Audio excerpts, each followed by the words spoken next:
Imaginez-vous, il est midi, on est en plein désert, un soleil de plomb, il fait chaud. Et là, tout d'un coup, on est tranquillement en train d'étudier la Torah. Et tout d'un coup, le ciel s'assombrit. Il fait tout d'un coup presque nuit. Et là, on entend comme des bruits dans le ciel. Et on voit tout d'un coup en levant les yeux au ciel, comme une sorte de cercueil, en disant, là-bas, voici Moshe Rabbeinu est mort. Et il va rejoindre le ciel. Quelle catastrophe! Qu'est-ce que c'est que ce film? C'est une mauvaise série? Un mauvais film? Une mauvaise histoire? Qu'est-ce que c'est que ça? Qu'est-ce que c'est que cette histoire? Comment est-ce qu'il est possible que Moshe Rabbeinu soit mort en plein milieu de la journée? Alors il faut savoir que c'est le Yetzer Hara qui a eu le pouvoir de faire le bilboul dans la tête des enfants d'Israël, leur faire croire que Moshe Rabbeinu était mort. Moshe Rabbeinu a dit aux enfants d'Israël, je vais monter pendant 40 jours et je vais aller récupérer la Sainte Torah que Akadosh Baruch Hu, il vous a donné. Après avoir dit les 10 commandements, maintenant il va vous donner les tables de la loi. Je vais aller les chercher. Je vais rester pour ça 40 jours dans le ciel. Mais le calcul a été faussé. Les enfants d'Israël ont aussi calculé le jour où il est monté, alors qu'il n'était pas déjà dans le ciel. Alors, ils se sont trompés. Et à midi, ils pensaient que Moshe n'était pas encore revenu. Qu'est-ce qui s'est passé? Le Erev Rav, le ramassis d'Égyptiens qui était venu avec les bénis Israël, ils ont commencé à dire, qu'est-ce qui se passe? Pourquoi Moshe n'est pas là? Regardez, on est dans le désert. Qu'est-ce qui va devenir de nous si notre maître Moshe n'est plus là? Si on n'a plus notre guide spirituel pour nous sauver et pour nous guider? On est dans une mauvaise situation. Qu'est-ce qu'on va faire? Oh là là, c'est terrible, terrible. Et là, ils ont commencé à insinuer le doute dans le cœur des enfants d'Israël. Et le Yetzer Hara a utilisé ce doute pour faire cette fameuse scène où on voit le cercueil de Moshe dans le ciel pendant qu'il fait nuit, alors qu'il est midi. Et là, les d'Israël ont dit, ça y est, le rêve Rav, il a fait monter la pression. Aïe, c'est fini, Moshe est mort. Il faut nous trouver quelqu'un qui va nous faire le lien entre Dieu et nous. On ne peut pas rester comme ça. Qu'est-ce qu'on va faire? Alors, ce fameux Erev Rav, il a dit, on va faire une idole. On va faire une idole. Ils sont allés voir Chour, le fils de Myriam, et lui ont dit, Chour, fais-nous une idole. Il lui a dit, jamais de la vie, vous êtes des Réchaïm, je vous ne ferai pas une idole. Alors ils l'ont lapidé, ils l'ont tué.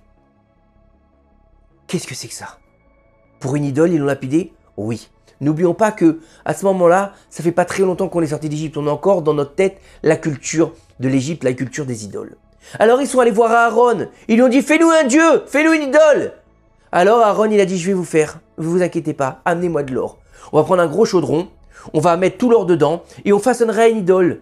Alors, qu'est-ce qui s'est passé? Ils sont allés voir leurs femmes. Donnez-nous vos boucles d'oreilles, donnez-nous vos bracelets, donnez-nous vos colliers. Les femmes ont dit, non, non, non, non, non.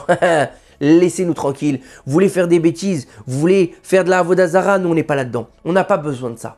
Ça ne nous intéresse pas. Débrouillez-vous. Nos sages nous disent qu'ils ont arraché les boucles d'oreilles qu'ils avaient sur eux les hommes et ils les ont jetées dans le chaudron. Puis là-bas, il y avait un homme qui s'appelait Micha, celui qui avait récupéré la plaque où Moshe Rabbeinu avait marqué Haléchor, monte taureau. Une plaque pour faire monter le cercueil de Yosef Hatzadik. Et il l'a jeté dans le chaudron. Tout d'un coup, imaginez, la fumée, les éclairs, les tonnerres sortent du chaudron. Et là, qu'est-ce qui sort du chaudron directement sans qu'il ait besoin d'être façonné? Un veau d'or.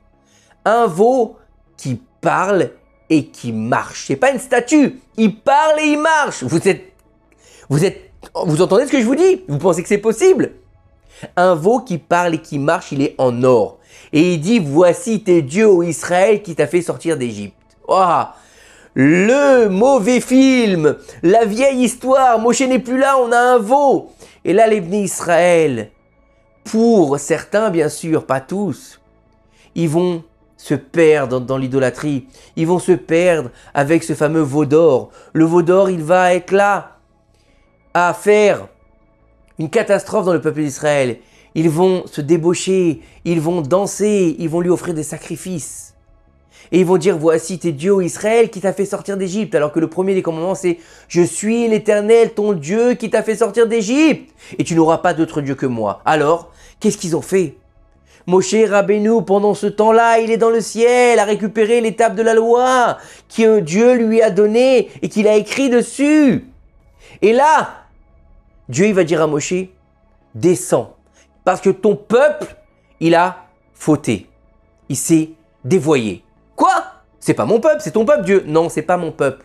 Moi, je voulais pas faire venir le Erev Rav. C'est toi qui as décidé de les amener avec toi. Et c'est eux qui ont causé le veau d'or. Donc c'est ton peuple. Alors maintenant, tu vas descendre. Mais un peu plus profond que ça, il lui dit maintenant, tu vas descendre. Pas seulement tu vas descendre de la montagne, tu vas descendre du niveau que tu as acquis, Moshe Rabbeinu. Tu arrives au 50e degré de pureté, le plus haut niveau de connaissance divine. Maintenant, tu vas descendre pour aller t'occuper de ton peuple. Donc tu descendras de niveau. Tu le récupéreras seulement le jour où tu devras rendre ton âme à Kadosh Baruch Hu quand tu monteras sur le mont Nevo. Le Nun Ba, le 50e, il arrive. Et donc, Moshe Rabbeinu va descendre, il va voir cette catastrophe.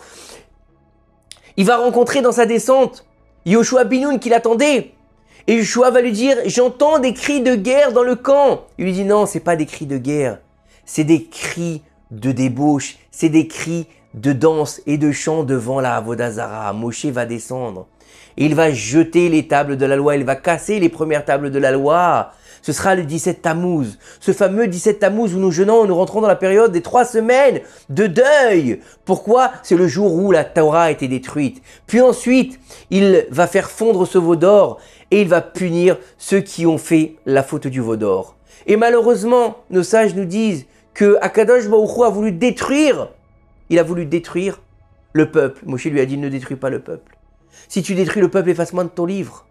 Et donc, Akadosh Baruch Hu lui a dit, d'accord, je ne vais pas détruire le peuple. Mais sache, Moshe, que dans chaque problème qu'il y aura jusqu'à la fin des temps, chaque pogrom, chaque souffrance, chaque chose terrible qui touchera le peuple d'Israël, il y aura un petit peu de ce veau d'or. Je ne vais pas les tuer tout de suite. Je vais, diluer ma punition jusqu'à la fin des temps. Parce que c'est une faute trop grave qu'ils ont fait. C'est comme si une mariée, elle est sous la choupa et elle trompe son mari, le Allénou, sous la choupa. Non, pas après 1 an, 2 ans, 3 ans de mariage. Dieu lui dit, ils viennent de recevoir la Torah.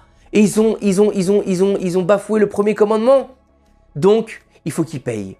Mais Moshe Rabbeinu, grâce à son travail, grâce à sa prière, grâce à sa candeur, il a fait en sorte que le peuple d'Israël ne soit pas détruit. Il a dit à Kadosh Baruch Hu, je peux te poser une question.